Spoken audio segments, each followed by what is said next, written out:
America by this time was now colonised by Spain, the French and the British 13 colonies, but there was dispute still in the Louisiana Territory and the 13 colonies. So what happened? Well, it's not like a 7-year-long major global conflict will happen, but that's what happened, and today we know it as the 7 Years' War. This ultimately led to a British victory, and the French had to give up some land to the British. But the British had won territory-wise, but money-wise they had been absolutely slaughtered. A massive debt now imposed on the British. So they had to tax someone. Now they've spent the last 7 years defending the American colonies. They're going to tax the American colonies. And that's just what they did. Anything that could be bought was taxed. And one of these acts in 1765, well, I'll just let this show you what happened.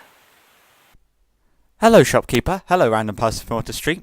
I have the deed for your house if you want it. Oh, cheers, mate. Thanks. Okay.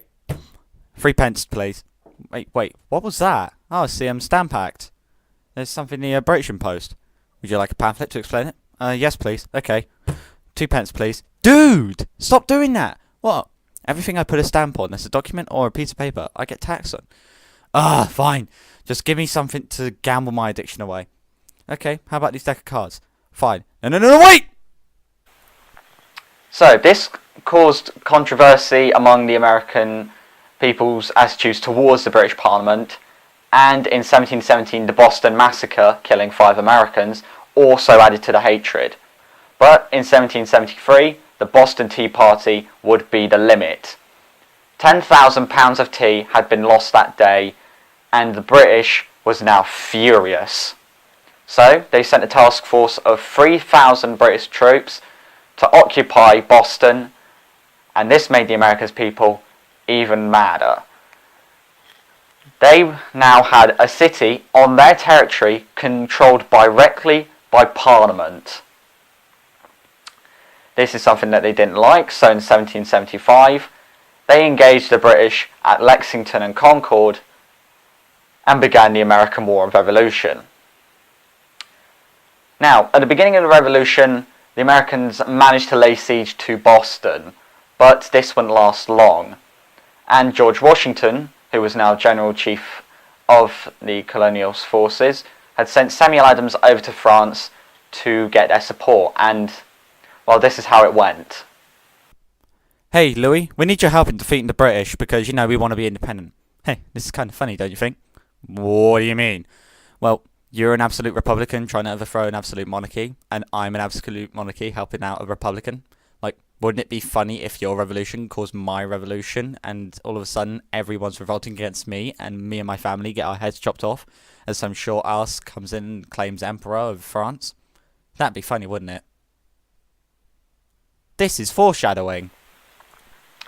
So, the Americans were trying to get the French as an ally, but the British were still trying to overrule the Americans. But in 1776, Thomas Jefferson was given the task of writing the Articles of Confederation, in which it denounced that it would declare independence from the British Empire, and on the 4th of July, that would be Independence Day. And as it is, surprisingly, 242 years after that was written. The skirmishes in the American colonies continued, but someone was ready. They're ready. Yep, the French were now ready to mobilise against the British, and they had started by skirmishes in the English Channel, along with sending supplies and troops over to the American colonies. This obviously made the British quite mad, as a centuries-old rival was now back to haunt them. But this wouldn't stop them. By 1781, not only had Spain joined the war, another major enemy to the British, but the British had dug themselves in at Yorktown. A decisive blow to the Americans would soon follow. The French Navy would destroy the British Navy in the bay, and the American and the French forces would come down from the north and invade Yorktown. By October the 19th, 7,000 British troops had surrendered, and the American War of Independence was over. Britain was still in a huge debt, so they had to find other places to trade, but the Treaty of Paris gave the American colonies full independence and some land beyond the Appalachian Mountains, something that they didn't really tell the Indians.